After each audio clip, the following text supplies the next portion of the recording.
Hello， 大家好，我是吉林。本期我们将一口气看完这部最早一批被列入黑名单的经典之作《学院末世录》。该作可以说是完美结合了血腥、暴力与性这些大家爱看的点，在丧尸题材里偶尔的卖肉是真的很硬核。最为经典的欧派躲子弹及后座里的惊人操作，到现在都还被大家广为流传。好了，废话不多说了，赶紧一起进入我们的解说时刻。学校里，我们的男主视效正在回忆自己的过去。小时候的青梅竹马小丽，因为留级，两人渐行渐远。后来，小丽就和他的好友阿勇在一起了。当然，此刻的视效也被另一个女生高成喜欢着，只是他毫无察觉。刚想到这儿，视效的思绪就被一阵撞击铁门的声音给打断。放眼望去，学校的校门前出现了一个可疑的人物，老师们赶紧前去处理。可当体育老师一直抓住可疑人物的衣领时，竟被其一口咬到了手臂。在地上抽搐了几下后，体育老师竟然变成了丧尸。随后，在场的其他老师也接连被咬，这一幕被远处的视效都看在眼里，知道事态不寻常，第一时间便要去找青梅竹马一块逃跑。可小丽并不知道发生了什么事，觉得视效是在无理取闹。由于事态紧急，也或许是因为对过去的怨恨，视效直接给了小丽一巴掌。被视效的举动吓到后，小丽终于意识到了事情的严重，便带着现男友阿勇跟着视效开始逃跑。在路上，他们也了解到了学校发生的事情，决定先给小丽在警察局的爸爸打电话。可警局的电话一直占线。这时，学校开始广播校内的暴力事件，让学生们前去避难。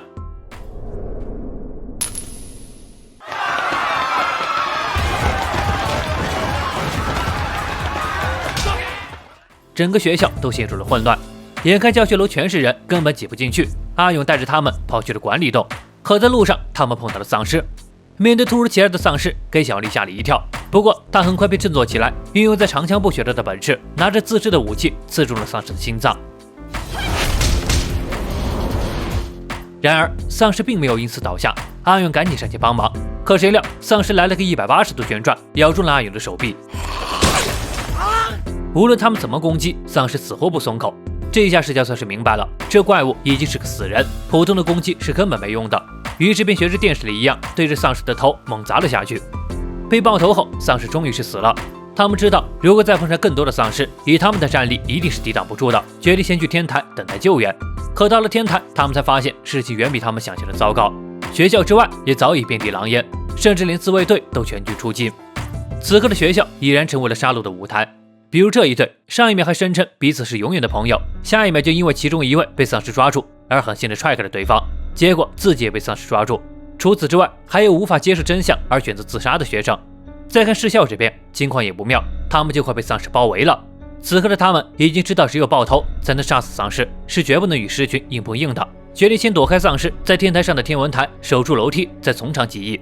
然而楼梯虽然是守住了，可阿勇毕竟被咬了，不知道什么时候就会变成丧尸。他请求视效把自己扔下天台，让他好歹能作为人类死去。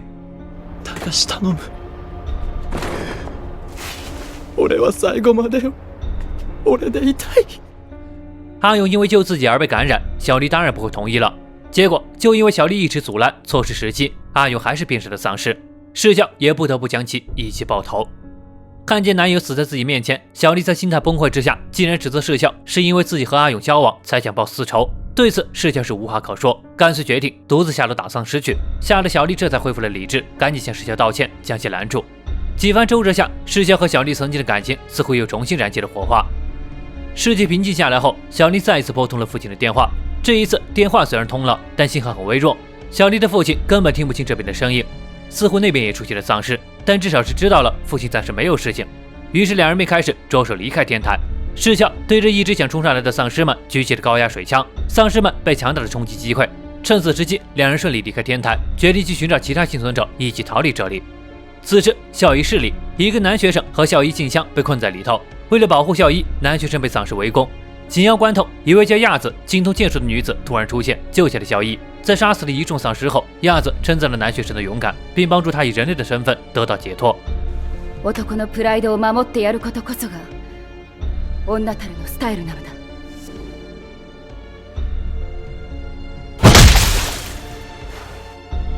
接着，两人便离开了校医室，想办法逃离这里。在学校的另一个角落，视线的同学高成和平野也在一起活动着。高成很清楚，这种局面找老师肯定没用，并且警局也不可能有空管他们，一切只能靠他们自己。与他一队的平野也不是省油的灯，他是资深军武宅，一些没用的零件在他手里瞬间组成了强劲的武器。智力型人才高成也发现了丧尸似乎只有听觉没有视觉。就在两人被丧尸包围时，因为高成的尖叫声引起了关注，世孝和亚子他们都纷纷赶来，主角团集结到位，众人火力全开，丧尸一个接一个都被消灭了。结束战斗后，大家商量着开学校的大巴逃离学校，到各自家里兜一圈，确认家人的安危后，再找一个安全的地方躲起来。可电视播放的新闻让他们意识到，全球都陷入了危机，此刻根本没有安全的地方。他们深知这样的世界仅仅靠自己是无法存活的，想要活下去就必须结伴而行。于是大伙一起向外突破，看得还幸存的同学就一起救下，队伍也因此逐渐扩大。由于丧尸数量众多，想要尽量避免与丧尸接触就能逃出去，根本是不可能的。他们只能去验证高成提出的丧尸没有视觉的假设。世孝主动请缨，大步走进了尸群，发现丧尸果然看不见他，于是便扔出了鞋子，发出声响引走了尸群。其余人则快速向大门口移动。可紧要关头，此前救下的同学却出现了差错，一不小心制造了巨大的响声，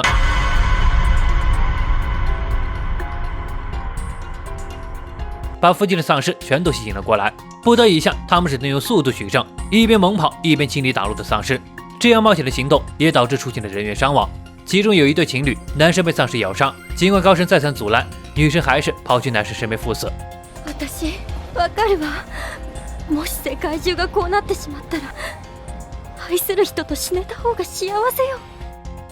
终于几经波折，他们跑到了大巴上，刚准备关上车门，迎面跑来了老师紫藤带领的另一拨人，向他们求救。紫藤似乎不是什么好人，其中一位学生在奔跑时跌倒了，紫藤不想再拖后腿，直接一脚踹了上去，留他在丧尸群里被活活吃掉。今までの世界は終わってしまったのです。力なき者に生き残る価値はありません。可尽管如此，世孝还是救下了他们。大伙即刻开始出发，一路横冲直撞，总算是冲破了学校的大门，逃了出来。可才刚安全了一点，紫藤就跳出来，想成为大家的领袖。世孝一伙当然不同意了，和老师一伙的黄发小哥也借机挑事，结果被小丽瞬间秒杀。紫藤借着冲突，再一次提出了想当领袖。与紫藤一伙的学生们个个拍手叫好，气得小丽打开车门就走，决议是有他没我，有我没他。为了劝说小丽，世孝也下了车。就在此刻，一辆装满了丧尸的公交车突然冲了过来，恰好倒在了他们身边，挡在了世孝和学校大巴中间。活力的丧尸一个个爬出来，越聚越多。世孝只能和亚子约定晚上7点在警局见面，大家先分头行动，先离开这危险的地方再说。而学校巴士上的一行人，因为干线道路上的人流拥堵，根本无法动弹。采取另一行动的世孝和小丽也没有好到哪儿去，没走一会儿，世孝就遭到了头盔丧尸的袭击，幸亏被小丽那铁板救下。误打误撞下，他们借此发现了头盔丧尸的机车，有了交通工具就省事多了。骑着车路过一个个曾经灯红酒绿，现在却空无一人的街道，让他们不禁感叹，这竟然只间隔了一天。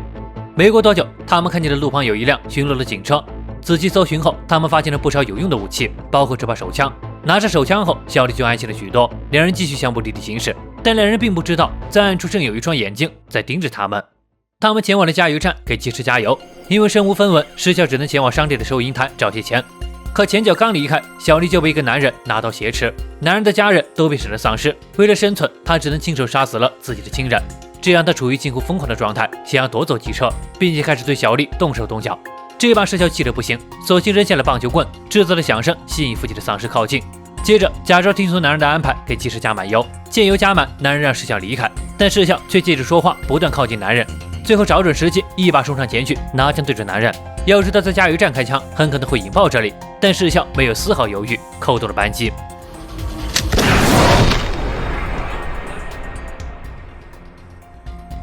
小丽虽然非常生气，还想报复男人，但眼看丧尸就要到了，两人就此假释离开了，留下的男人被淹没在丧尸群里。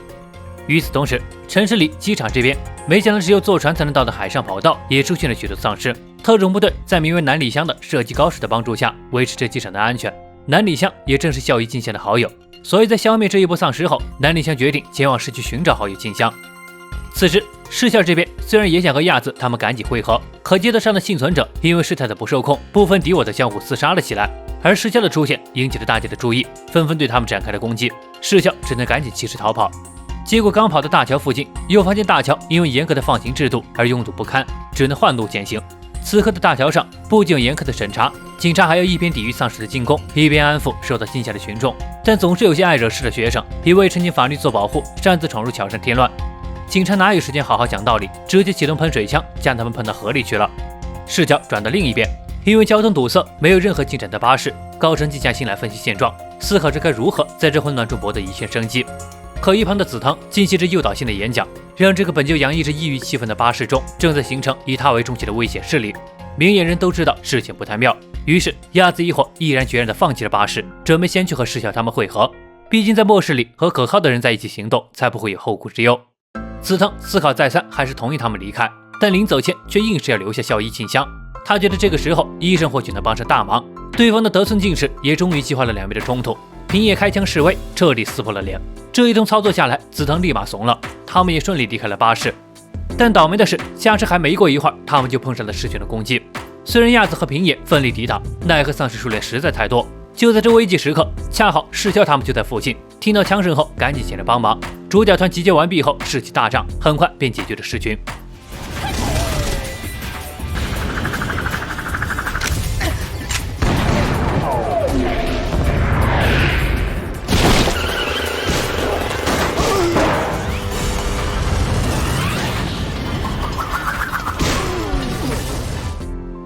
因为天色已晚，各位商量后决定先休息一会儿。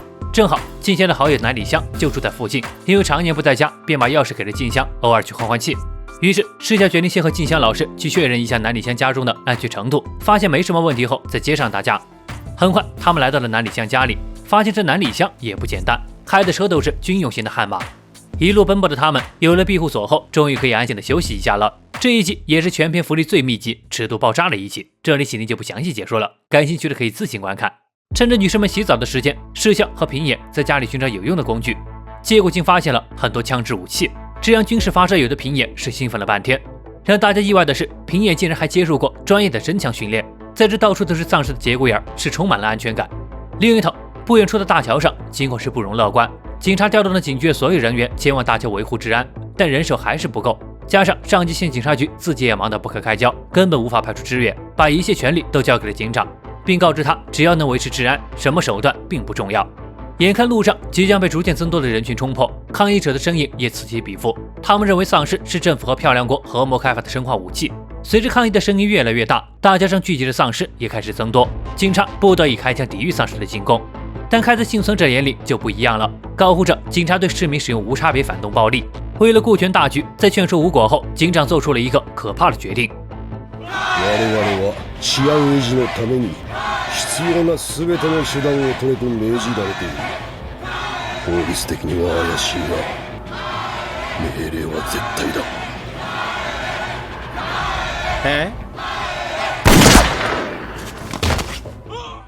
在开枪杀死了抗议头目后，警察又下令用推土机碾压丧尸。毫无疑问，这样的决策是有效的，但难免也让一些无辜的普通民众被活活碾死。这残酷的命令让警长自己都无法承受。待推土机行动过后，他被举枪自行了断了。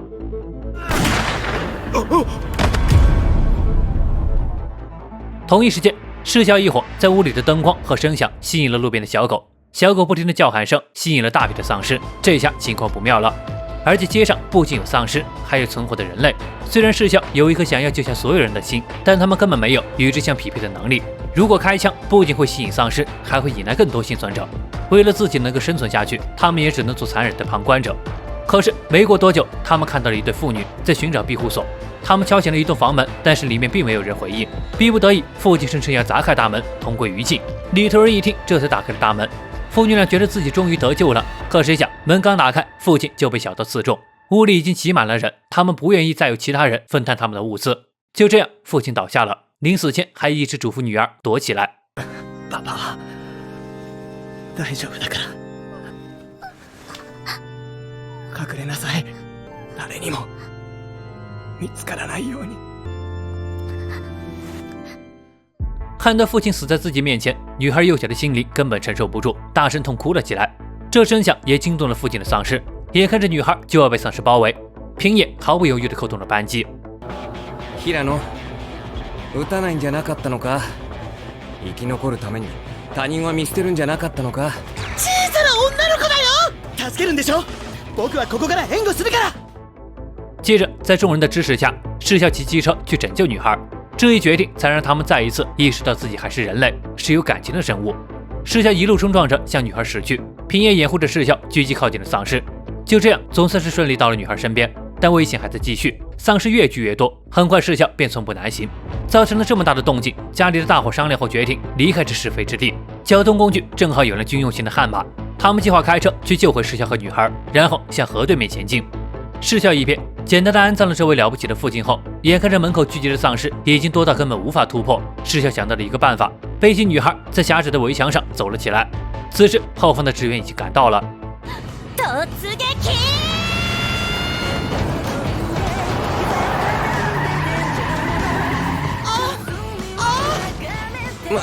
むちゃくちゃやるな。在大家的齐心协力下，终于成功救出了视效和女孩爱丽丝，还有那只一直哇哇叫的小狗。接着便开始设法过河，去寻找各自家人的行踪。另一头，在这漂亮国总统的飞机上，因为第一夫人被咬，导致飞机上遍布的丧尸，总统和部下们也纷纷被咬。在这国家遭受毁灭性打击的时候，绝望的他们第一个想到的便是向所有大国提出发射核武器的预案。再回到视效这边，他们利用车子水陆两用的特点，成功到了对岸。大家换上了舒服的衣服，平野也趁着难得的空闲时间，指导视效使用枪的方法。接着大家便向距离最近的高城家出发了。一路没有碰到任何丧尸，让大家心存侥幸，认为河对岸的这里或许安全一点。可随着越来越靠近住宅区，丧尸也变得越来越多。一个不小心，他们竟然撞上了阻挡丧尸而设立的铁丝网。突然的刹车让小丽飞了出去。很快，丧尸群将他们逼迫在墙角，视效只能是开枪迎击。但丧尸数量实在太多，加上他对枪械又不熟悉，噼里啪啦打完了所有子弹后，抱着赴死的决心跑去和小丽死在一块儿。结果却发现小丽是有枪的，接着便是名场面来袭。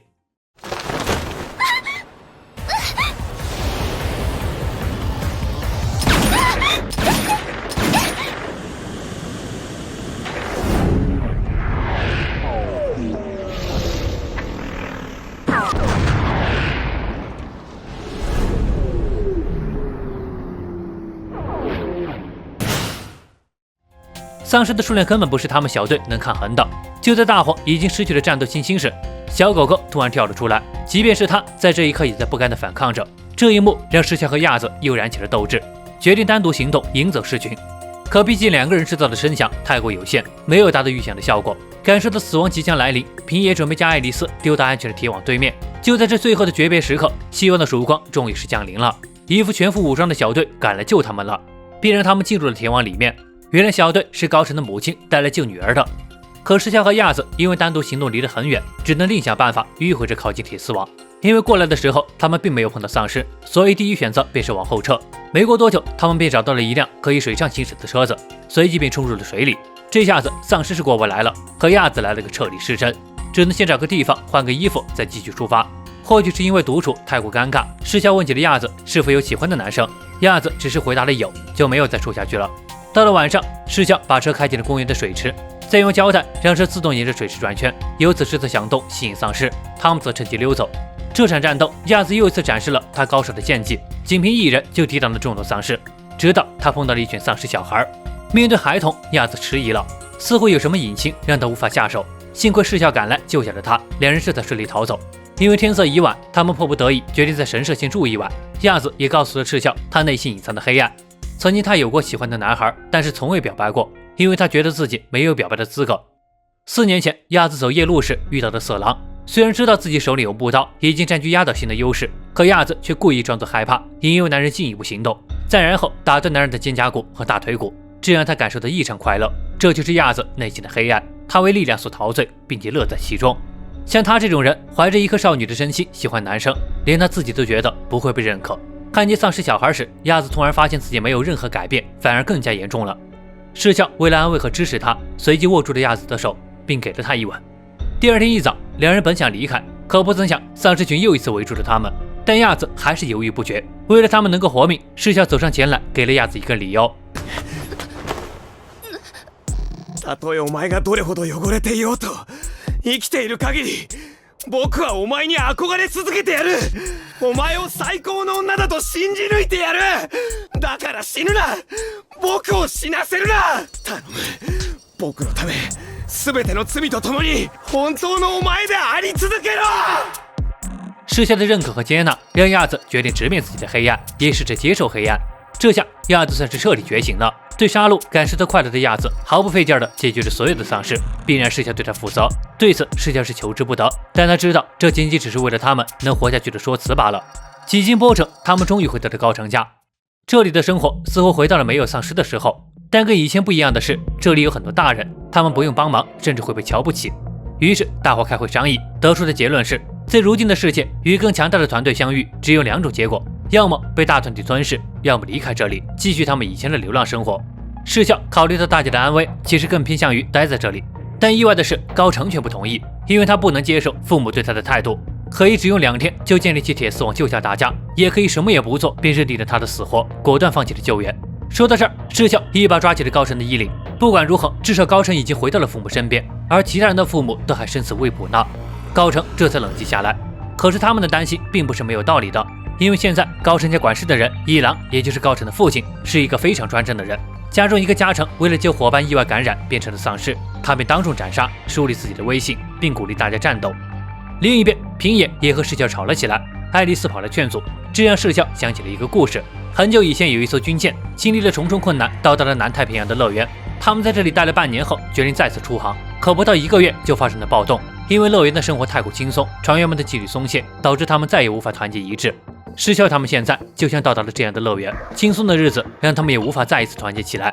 刚想到这儿，平野那边就出事了。几个大人围住了平野，想让他上缴自己的枪械。平野当然不给，因为只有拿枪的时候，他才是真正的自己。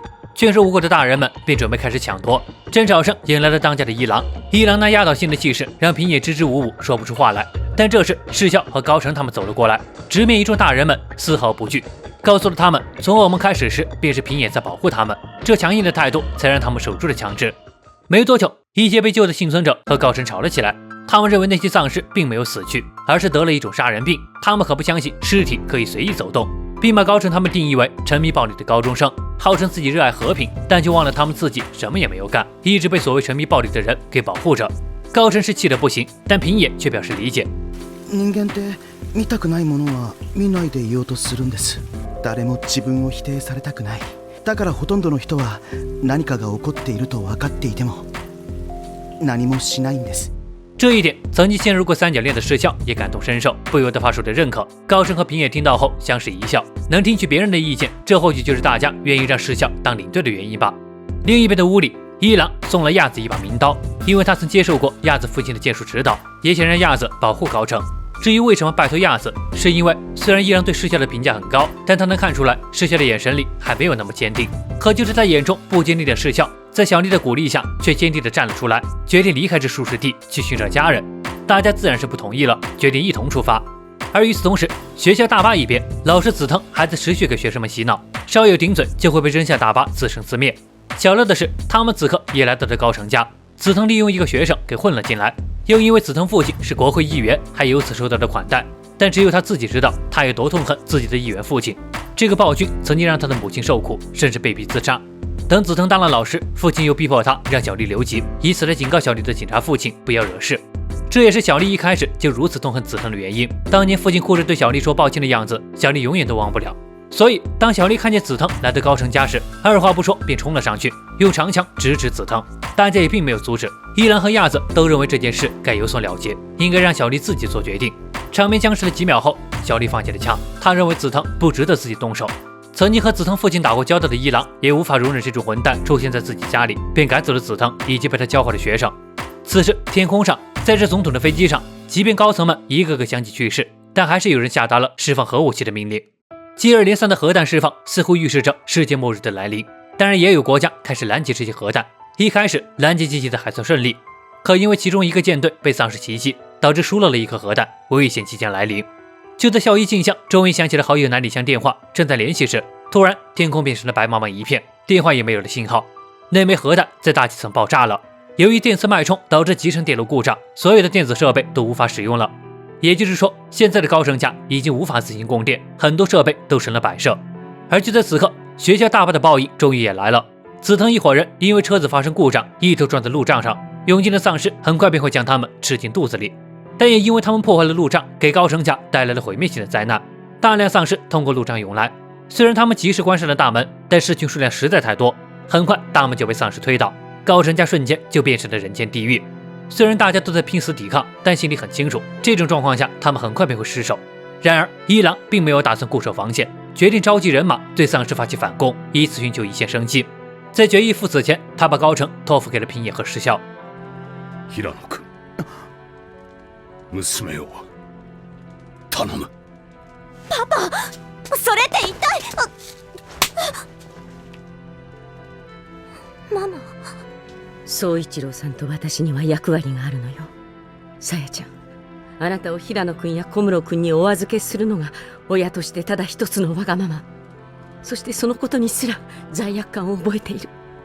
お願いだからこれ以上苦しめないで。パパ、ママ、大好きよ。在性命攸关的最后一刻，高城终于感受到了父母的爱。为了不辜负他们的决心，石啸一伙决定从高城家逃出去。他们的悍马有反 EMP 装置，还可以行驶，只是需要时间做一些调整。为了给修车制造时间，他们死守着防线。眼看着情况越来越紧急，他们简单修复了一下，便匆忙出发。看到女儿顺利离开这里，高城的父母再无后顾之忧，以赴死的决心迎击丧尸群。这场变故来得突然，结束的也仓促。末日后的世界，这样的避难所想要绝对的安全是不可能的。就这样，石啸和大家又一次展开了新的生存旅行，准备如之前所说，去依次寻找大家的家人。到这里，本片的故事戛然而止。后续漫画还有部分展开，但也不多，因为作者佐藤大辅因心脏病逝世，让未来的故事永远成为了开放式结局。其实本部作品除了卖肉这一大看点，人物和剧情刻画在那个时候也算是精品，很多情节都引人深思，像是紫藤老师宗教性的洗脑，因下令杀人而自杀的警察，又或者是那核武器的预案，都揭示了在末世面前人的本性和欲望是多么耐人寻味。正如结尾的那句，世界不是轰轰烈烈结束，而是无声无息的死亡。好了，在麒麟主页还能找到其他一口气系列的作品解说，那么喜欢本期视频呢，别忘关注、订阅哦。我是麒麟，那我们下期再见。